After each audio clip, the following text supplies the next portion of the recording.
cooking challenge here. We'll be making chicken chorizo with eggs. Have you even seen chicken chorizo? I've never even heard of chicken chorizo. Heard of soy, beef, and pork chorizo. Never seen chicken, but I saw it in the store today. So I'm going to show you. It says chicken chorizo. So let me use some of this. Well, let's see how hot the pan is. Let me see. It's almost 400 degrees. Okay. You have to preheat chorizo. And, you know, for this Gotham steel cookware, which normally my challenges are to make sure that things don't stick. This really won't be too much of a challenge because if you're familiar with chorizo, maybe even the soy, it's loaded with fat. Lots and lots of fat. So the fat should be able to come off and actually coat the pan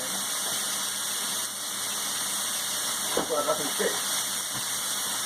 So we're just going to break the chorizo down because we want to make sure that this.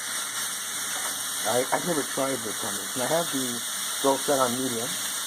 Instructions are low or medium heat on foods that you don't use grease or oil.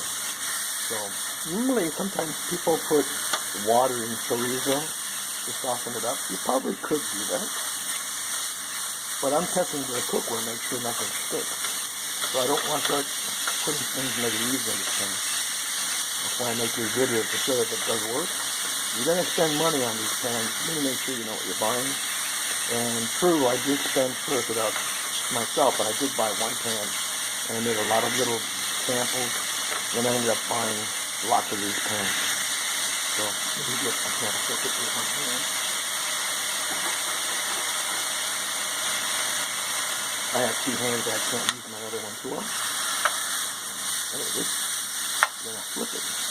I don't like using utensils, I've said that in the past, but I can't flip that with the nylon spatula, so I use tongs, metal tongs. That's good. You're going to get that nicely cooked. Also, I don't want these videos to be too long because people go to sleep. You could always fast forward to the ending, which is also something you can do. If I bore people, and it wouldn't surprise me. But the trick is to cook food that people can make on their own. Matter of fact, let me put some pepper on this. Chorizo sometimes is spicy. I've never even tasted this type of chorizo. I tasted soy. It's okay if you buy the right kind. I tasted the pork and the beef. I prefer the beef, but pork is okay. I was raised on pork chorizo, but this is. So we want to make sure. And just so you know, I'm not really measuring the amounts here because this is for cooking tests. I probably wouldn't serve this much chorizo per person like this on a normal, but my goal is to test the cookware, so I would use a little bit more chorizo per serving. But this is probably good for at least 2 people. So while this is already cooked a little bit, let's go into putting and the mixing. Yeah, this is for you.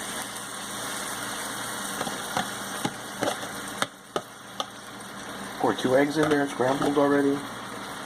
Rinse the salt.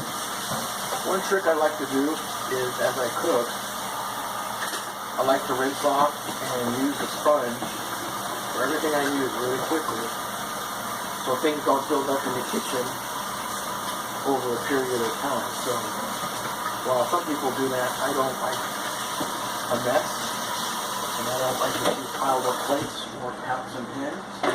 I like to make sure I'm taking care of business as I go along. So if the sink is empty, and my cleaning is not going to be so bothersome on this. But these pans are so easy, and they clean up easy. The paper towel cleans the pans.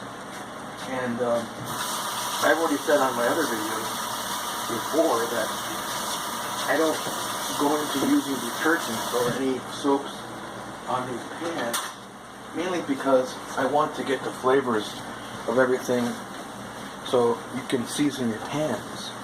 So like fast food places, whenever you see them, they don't take their grills off and use kind of high powered sprayer or use detergents or like Comet or some abrasive cleaner to clean their grills, they just use a metal brush. But everything else is still in there and being cooked. But the foods are seasoning the pan.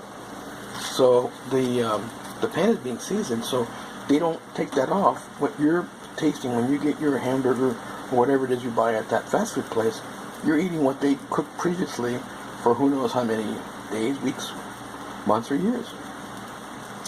And that's the same way with this cookware. Regardless if it's non-stick, there are still pores in this material that flavors get etched and ingrained into the metal, and you will actually taste it over time. So that's what I'm basically doing, is just basically cooking this stuff. Maybe I should cover this, because scrambled egg. So we want to be able to flip. I don't know if I'll be able to flip it. I didn't even think about the flipping part, because I'm just looking at it for the stick, but and it's not fried eggs. I've already done the fried egg test on this, and they passed. Fried eggs did slip. They slipped and slide. I didn't think they were going to do that, because my previous attempts I didn't have success, and I had some defective eggs, as I mentioned. They just won't work out too well. Now, whenever you cook, you got to be very careful when you put your hands on. I'm always cleaning the stove, make sure it's nice and clean. I like a clean presentation of wherever I'm cooking, because that reflects on your food. I've got 20 years, or over 20 years, in the retail business for foods, so I'm pretty much familiar with cross-contamination and what you need to be careful with. So this is no exception, especially at home. You got to make sure your place is clean. It doesn't have to be immaculate clean. My place is not immaculate, but it's clean that I can guarantee you're not going to find bad bacteria that will make you sick as you eat. Also, the temperatures of the foods are important, so you cook these things. So this was over the 400-degree mark when I started. This is a challenge in itself. Don't know if I can do this. Yeah, it's not really working too well. Not surprising. This is not surprising. I won't give anything against the pan and the chicken. I just can't control the spatula too well. I can't control it. Not with my right hand. I don't have control over that. I've had an issue with that, so I don't. Not the same as it used to be. I know you're saying, oh, it's just egg. How heavy can it be? It's not the heaviness, it's the angle and the pressure to put on it. Just don't have it any longer. So, and sometimes change as you get older. So I'll put my way in the video. I'm almost done. This egg is almost cooked. I like to fully cook food that I make. Like I said, I've never had this chicken chorizo. Never had it. I've had beef and pork and soy. Soy was a surprise. The flavors are there, so it wasn't too bad. So we're going to, I guess we can flip this, because this will flip. This will flip on its plate. Wow. That was pretty good. It slipped right down in there. And you see that. Now, I don't normally do this, but I'm going to sample this because I've never tasted it. I'm going to get a fork. Now I'm going to tell you if there's any distinct difference between this pork and soy. I've never had the chicken. So let me taste this.